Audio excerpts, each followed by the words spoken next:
So you think your editing is reducing the noise in your photos? Well, what if I told you it's actually making it worse? In today's video, I'm going to show you 4 common editing mistakes that's not reducing the noise in your photos, but it's actually amplifying it. And you want to know the worst part?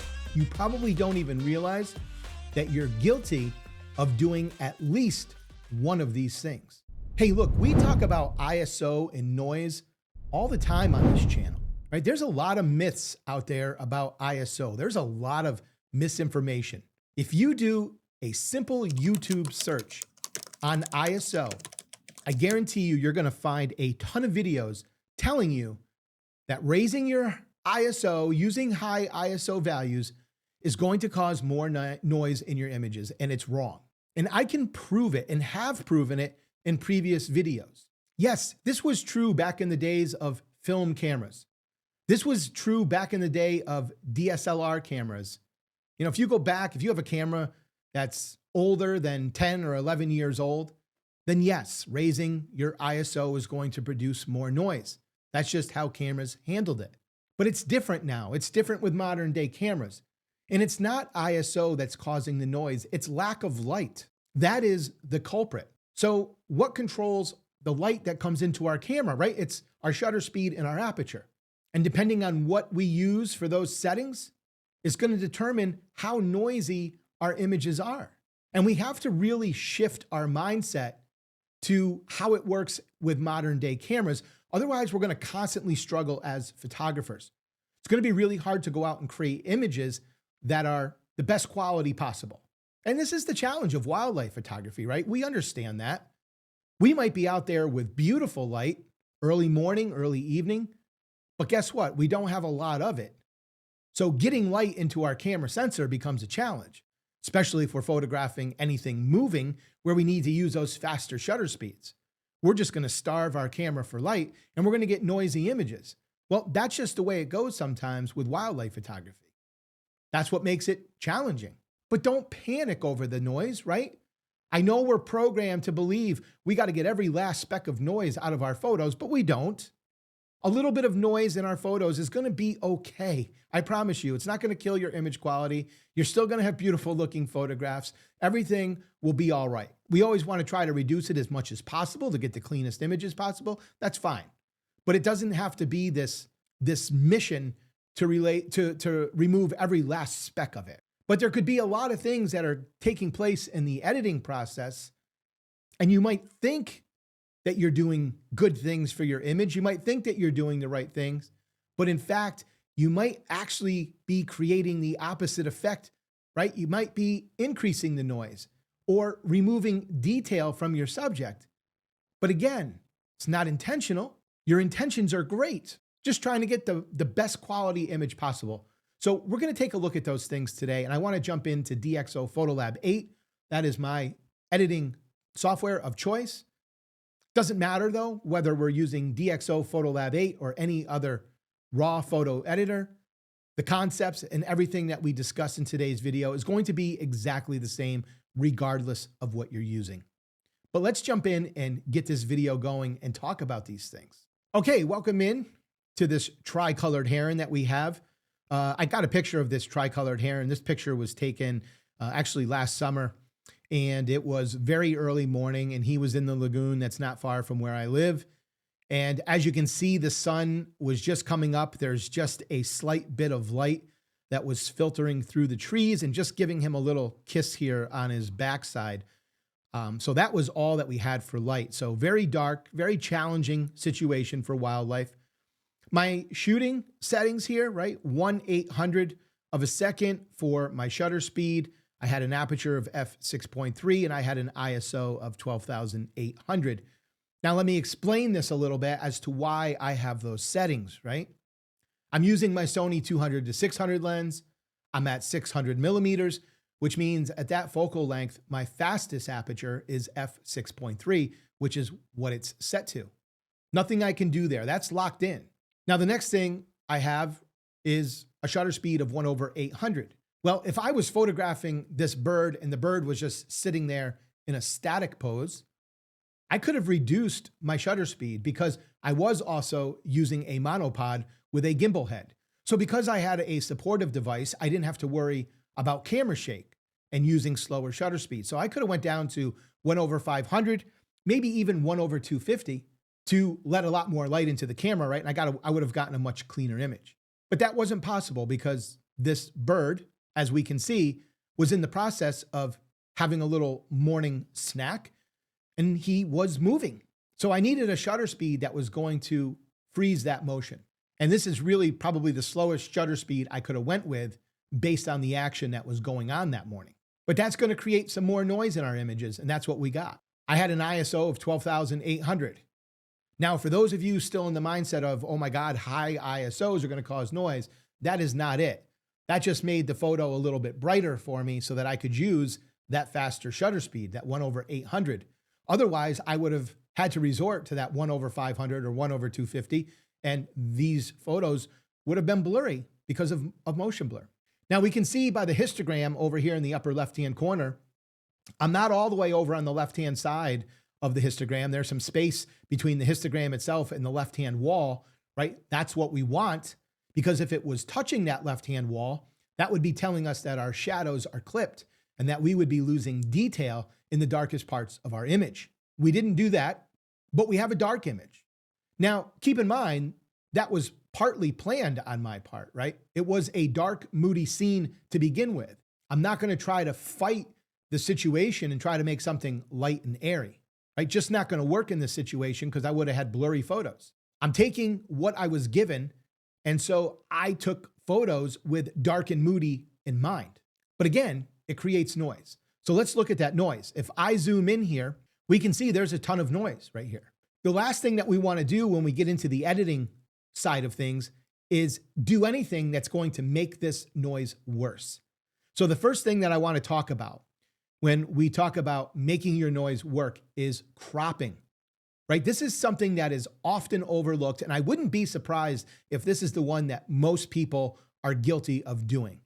So let's talk about this for a second. If I turn on the crop tool, maybe you're looking at this image and you're like, I think this would be cool if we cropped it really tight, right? It's dark, it's moody. Let's get one of those real tight shots to add some dramatics to it, right? To add some intimacy to the shot.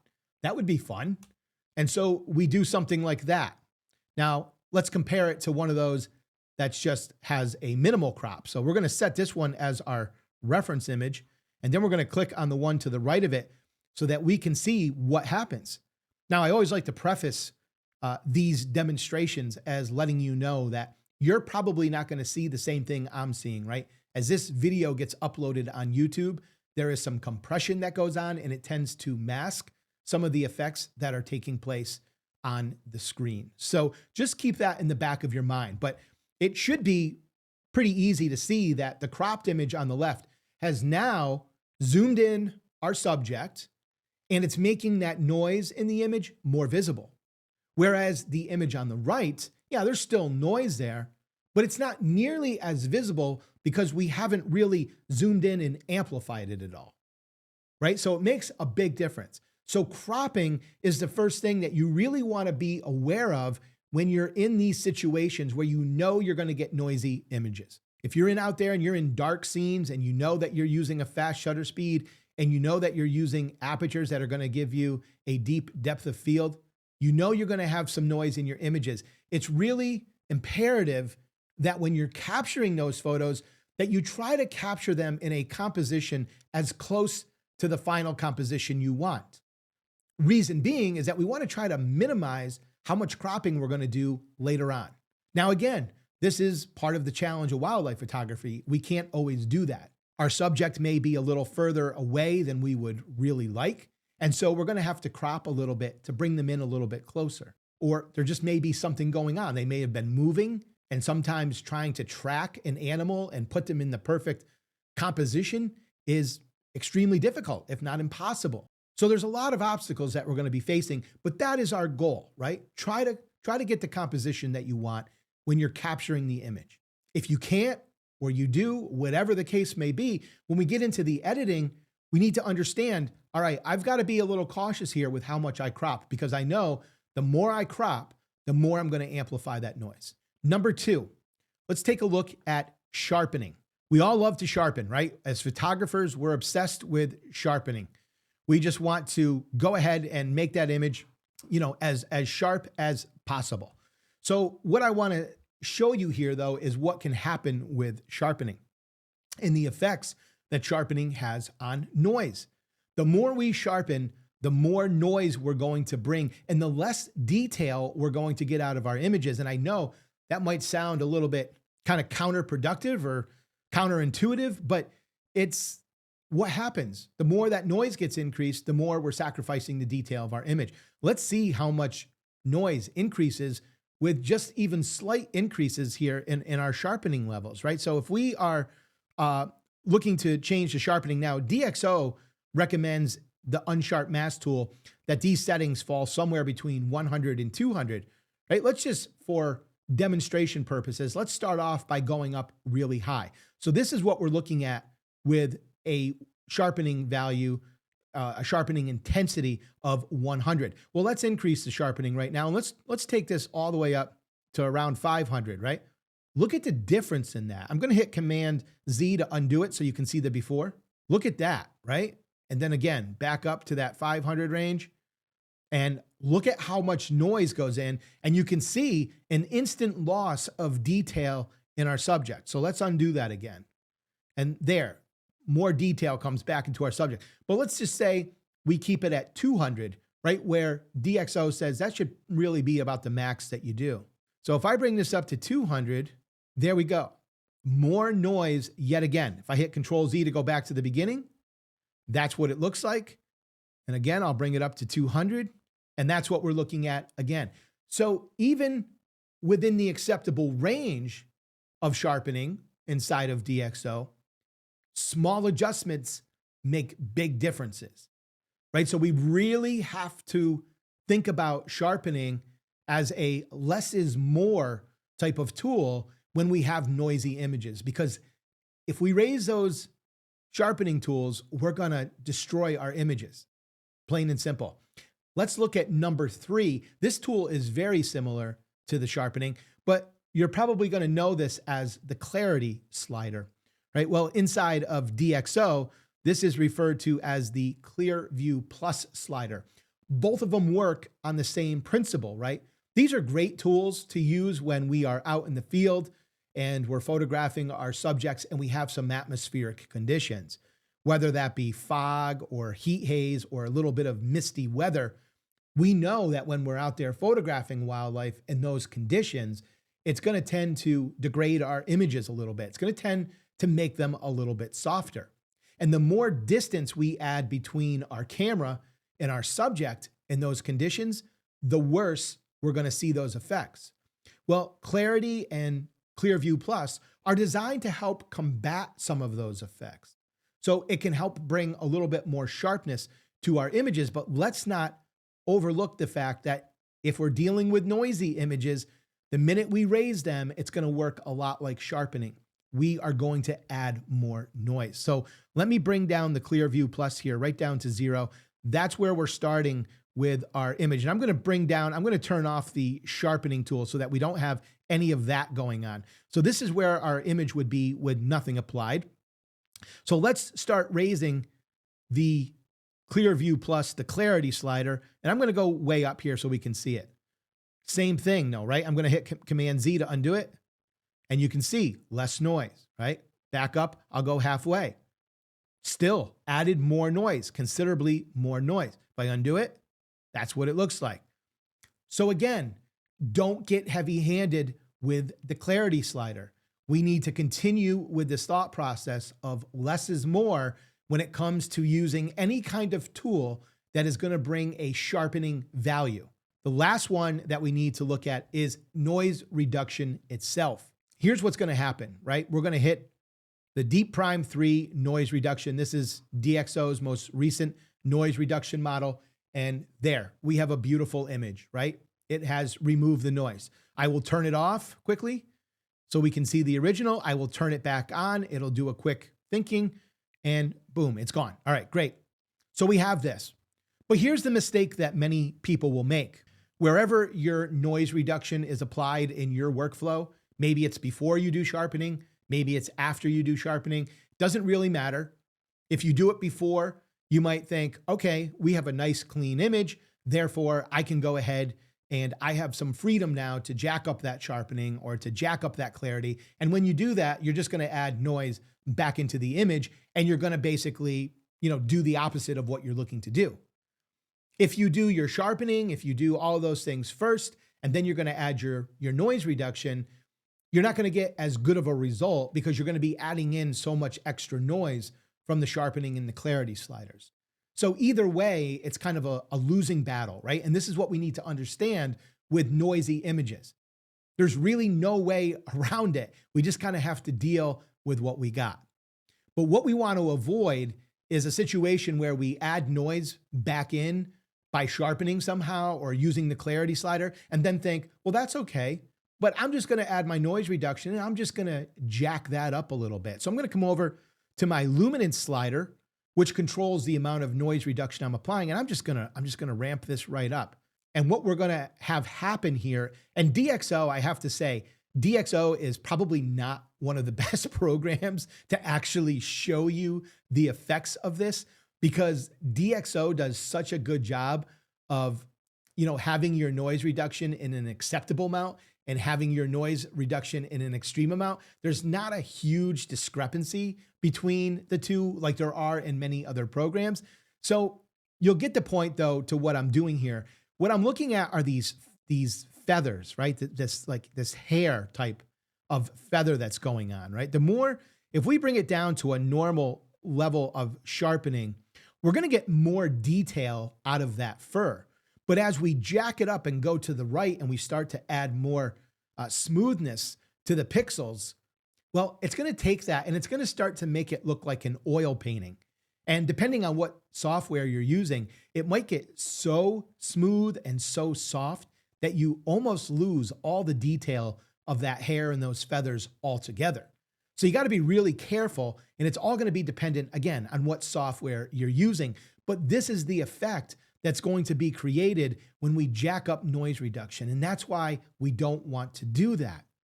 These are the things that photographers are doing that are destroying their images, adding more noise into them, or removing more detail away from their subject. This is not the intent of the photographer. The intent is to find more detail, reduce the noise. But these things are all working in a way that kind of goes against how your mind might be thinking. One thing that I always like to show you, and I've showed this in previous videos, but this is just a little trick that I think is really useful when we are dealing with wildlife, right? Anytime we're dealing with something that has eyes, the most important thing about taking a photo of something with eyes is to have the eyes sharp. If the eyes aren't sharp, you lose the connection with the viewer, because that is going to be the first place that they gravitate towards. So having the eye sharp is critical. I have a tip for you to increase the sharpness of your eyes without raising the noise levels in the least. And we're just going to do a simple local adjustment enhancement to the eye itself. So we're going to start with the iris out here, and I'm just going to put a mask on this, and I'm just going to bump up the exposure a little bit to give it a little bit of brightness. You can do this different ways. You could do the exposure, you could use highlights, whatever works for you. You can experiment with it. Exposure tends to work well for me. And then you can come down here and we're going to add a little richness. Now, because this tone is kind of golden, I'm going to use the temperature slider, but you could use saturation or vibrancy. Those would both work fine as well.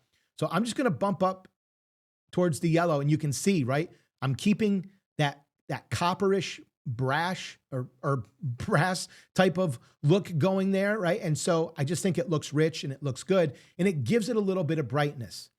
Then I'm going to come back and I'm going to add a new mask, but this time I'm going to focus on the pupil.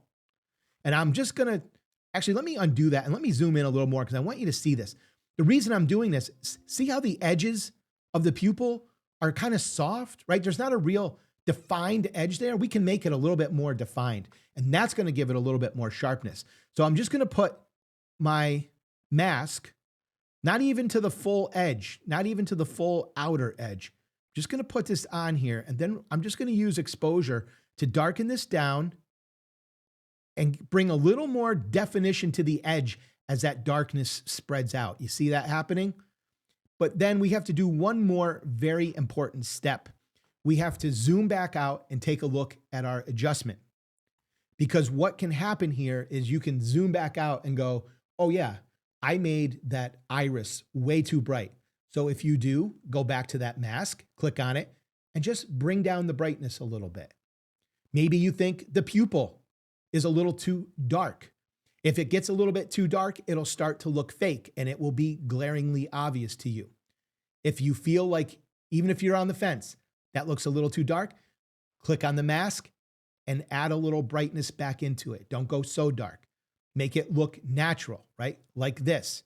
And so now we have a good looking sharp bird here, right? We just gave it a little extra sharpness in appearance, but we can do that without increasing any noise levels or sacrificing any detail. All right. Thank you so much for joining me today. Hey, look, if you're looking to do your editing and you're tired of paying monthly subscription fees and you're tired of AI controlling all of your edits, if you want to own your program and you want to take back the editing process with precision tools that let you control every detail, then head on over to dxo.com and check out DxO Photolab 8. Download a 30-day free trial. Test it out for yourself. Don't take my word for it. Test it out yourself. See what you think. I think you're going to be pretty amazed. If you decide that you want to make a purchase of DxO or any of their other software, come back and use the special link here in the show notes.